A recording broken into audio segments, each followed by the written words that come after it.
Yehezkiel 30. Hukuman Tuhan atas Mesir.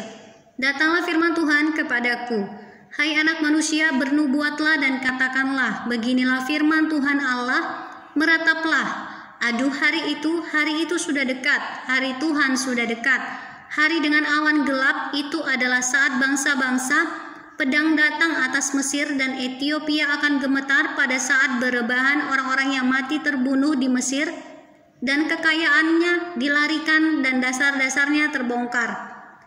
Orang Ethiopia, Put, Lut, seluruh tanah Arab, Libya, dan orang-orang dari negeri yang bersekutu dengan mereka akan mati rebah oleh pedang bersama mereka. Beginilah firman Tuhan, orang-orang yang mendukung Mesir akan mati rebah, dan kecongkakan Mesir yang ditimbulkan kekuatannya akan patah. Dari Migdol sampai Siene mereka mati rebah oleh pedang. Demikianlah firman Tuhan Allah.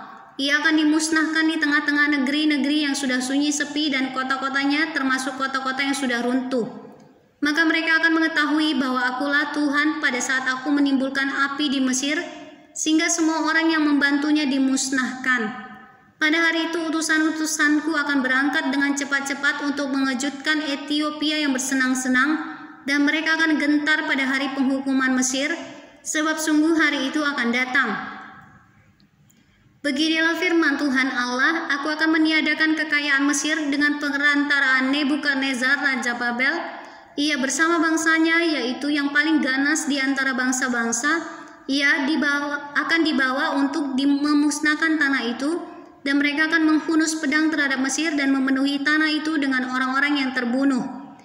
Aku akan mengeringkan anak-anak sungai Nil dan akan menyerahkan tanah itu dalam tangan orang-orang jahat, dan memusnahkan tanah itu serta segala isinya dengan perantaraan orang-orang asing. Aku Tuhan yang mengatakannya. Beginilah firman Tuhan Allah, aku akan membinasakan berhala-berhala dan meniadakan dewa-dewa dari Memphis, dan tidak akan ada lagi pemimpin di tanah Mesir, dan aku akan menimbulkan ketakutan di sana. Aku akan memusnahkan Patros dan menimbulkan api di Soan dan menjatuhkan hukuman atas Tebe. Aku akan mencurahkan amarahku atas Sin, benteng Mesir akan melenyapkan kekayaan Tebe.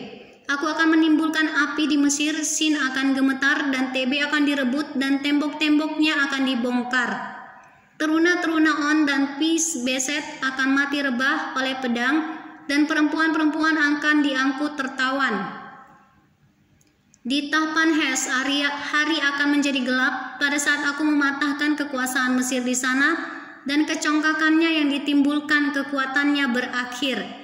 Kota itu akan ditutupi oleh awan dan anak-anak perempuannya akan diangkut tertawan.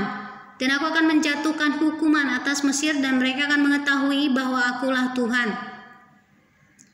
Kekuasaan Mesir berakhir. Pada tahun ke-11 dalam bulan pertama pada tanggal 7 bulan itu, datanglah firman Tuhan kepadaku. Hai anak manusia, aku telah mematahkan tangan kekuatan Firaun Raja Mesir, dan lihat,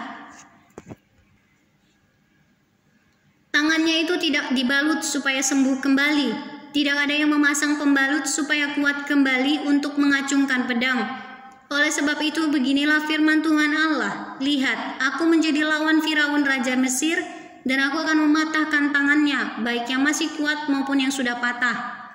Aku akan menjatuhkan pedang dari tangannya, aku akan menyerakkan orang Mesir di antara bangsa-bangsa, dan menghamburkan mereka ke semua negeri. Aku akan menguatkan tangan Raja Babel dan akan memberikan pedangku dalam tangannya, tetapi aku akan mematahkan tangan Firaun, dan ia akan merintih di hadapannya seperti orang yang mendapat luka berat. Ya, aku akan menguatkan tangan Raja Babel, tetapi tangan Raja Firaun akan jatuh terkulai, dan mereka akan mengetahui bahwa akulah Tuhan pada saat aku memberikan pedangku dalam tangan Raja Babel, dan ia mengacungkan melawan tangan Mesir. Dan ia mengacungkannya melawan tanah Mesir. Aku akan menyerakkan orang Mesir di antara bangsa-bangsa dan menghamburkan mereka ke semua negeri, dan mereka akan mengetahui bahwa akulah Tuhan.